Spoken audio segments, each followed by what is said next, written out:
All right, let's dive into one of the most exciting, action-packed books in the entire Bible, the Book of Acts. If you really want to understand the New Testament, you've got to get a handle on this book.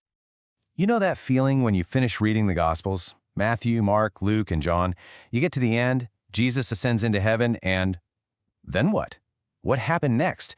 How did this small handful of followers in Jerusalem turn into a worldwide movement that's still going today? Well, the book of Acts is the answer to all of those questions. The best way to think about it is this: it's not a separate story, it's the sequel. It's part 2 of the story of Jesus. And the author, Luke, basically tells us this in the very first sentence. He says his first book, that's the Gospel of Luke, was about everything Jesus began to do and teach. See that word? Began. That one little word is a massive clue. It means this book, Acts, is all about what Jesus continued to do, but now from his throne in heaven. So, if this is the sequel, what's it all about? What's the main plot? Let's get right to the central theme. This is so important. A lot of people call this book the Acts of the Apostles, but honestly, that's kind of misleading. It's much more accurate to call it the Acts of Jesus Christ through the Holy Spirit. The whole story is about how Jesus, the reigning king, unleashes his Spirit to empower his followers to take his message from one little city to the ends of the earth. Okay, so every great story has some fascinating behind-the-scenes details, right? The making-of featurette. So let's pull back the curtain and look at the who, the why, and the to whom of the book of Acts.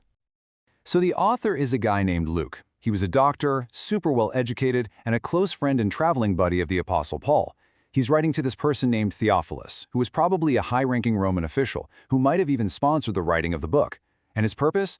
Luke spells it out. He wants to give Theophilus an orderly, well-researched account so he can be totally certain about the things he's been taught about the Christian faith. And how do we know it was Luke? Well, the evidence is actually pretty solid. For one, all the earliest church leaders said Luke wrote it. It was unanimous. But even better, inside the book itself, the narrator sometimes switches from saying they did something to we did something. These are called the we passages, and they show the author was right there, traveling with Paul. Plus, the Greek is super polished, which fits with Luke being a doctor. Okay, so that leads to the next big question. When was this book actually written? And this part is like a fantastic piece of historical detective work. You see, the biggest clues come from what the book doesn't say. It ends really suddenly with Paul just hanging out under house arrest in Rome around the year 62. But it says nothing about the horrible persecution under Emperor Nero that started in 64. It doesn't mention the death of Paul or Peter. And maybe biggest of all, it doesn't mention the complete destruction of Jerusalem in 70 AD, which was a huge deal. The simplest explanation for all that silence? Luke wrote the book before any of that stuff happened. So most scholars date it sometime between 62 and 64 AD.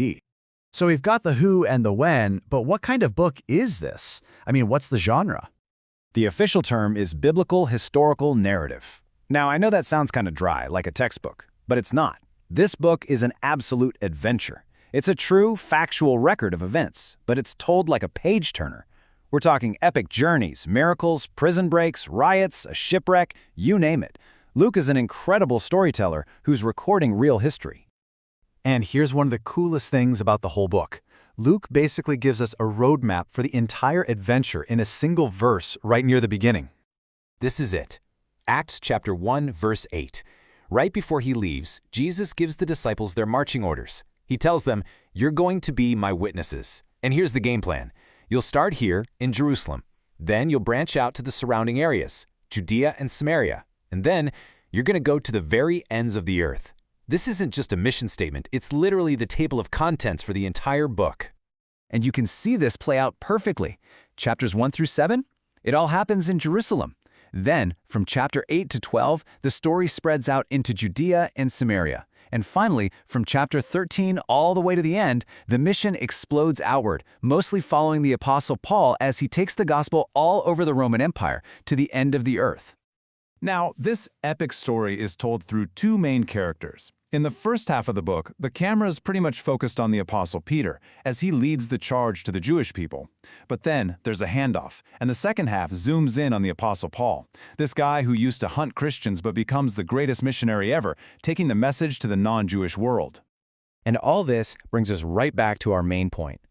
With all these stories about Peter and Paul and the church, what does the book of Acts ultimately teach us about Jesus himself? I mean, think about it. he ascends into heaven in the very first chapter. So, is he just gone? Is this just a story about his followers trying their best to carry on his memory? No way! Far from it. Acts shows us that Jesus is the living, reigning king. He's not absent. He's the one directing the entire mission from heaven. He's the one who sends the Holy Spirit to give his people power. The apostles are constantly preaching that salvation is found only in his name, and that one day he's coming back to be the judge of everyone. Jesus is still the main character of the story. Okay, so we've covered the who, what, when, and how. Let's finish up with the most important question of all. So what? Why does this nearly 2,000-year-old history book matter to you and me today? Here's the best way to think about it. Acts is like the glue that holds the whole New Testament together. Seriously, if you took the book of Acts out, there would be this huge, confusing gap, and the rest of the story just wouldn't make sense. It's a crucial bridge in so many ways. It shows how the Old Testament promises about God blessing all nations came true.